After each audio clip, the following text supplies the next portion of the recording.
So we've talked a lot about the ships used by the Imperial Navy during the Galactic Civil War, and I figured it was a good time to touch on the ships used by the Rebel Alliance and the New Republic. Now, this faction used a lot of ships, but none are as imposing as the Mon Calamari Cruisers. So today we're going to take a look at the largest capital ships utilized by the Rebel Alliance and the New Republic. I'm Colin, and this is Sci-Fi Deep Dive.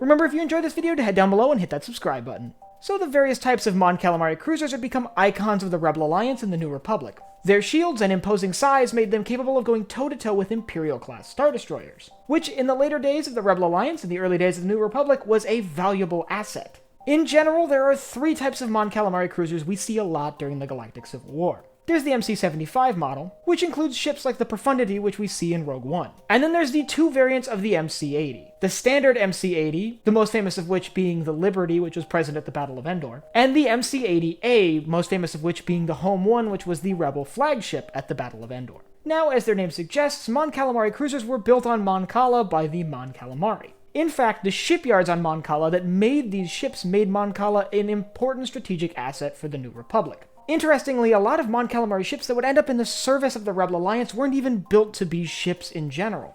Many of them were built as structures on the ocean floor on Mon Cala and intended to be used as large buildings. For example, the Profundity, which was present during the Battle of Scarif, was originally built as a government building. When it came to technology, these ships had one particular edge. These ships sported some of the most robust shield generator systems in the galaxy. Their impressive shields could absorb a lot of the attacks that could be dished out by something as massive and powerful as an Imperial-class Star Destroyer. During the early days of the Empire, when the Imperials started cracking down on Mon Cala, a lot of these ships ended up mysteriously falling into the hands of the Rebel Alliance. And when in the possession of the Rebel Alliance and later the New Republic, they would form the backbone of most Rebel and New Republic fleets. For example, when the Rebel Alliance brought basically everything they had to the Battle of Endor, they were bringing a large number of Mon Calamari Cruisers. Specifically 5 MC80s and 8 MC80As. It should be noted that 15 Mon Calamari Cruisers were able to hold their ground against 30 Imperial-class Star Destroyers. Made even more impressive by the fact that those 30 Imperial-class Star Destroyers were led by an Executor-class Dreadnought.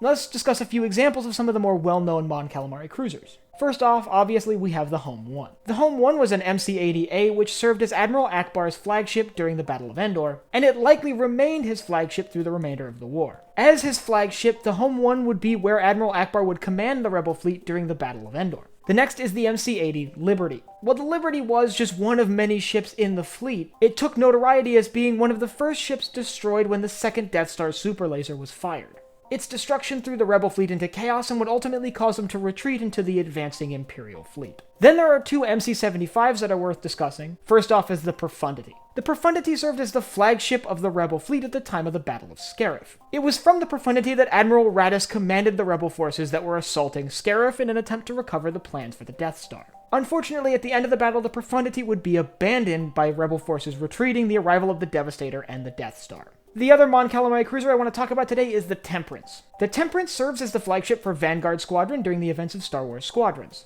We know that during the Battle of Endor it was over Hosnian Prime with one of its sister ships repelling a significant Imperial attack, and we know that after the founding of the New Republic it became a part of the fleet that was tasked with defending the Starhawk program.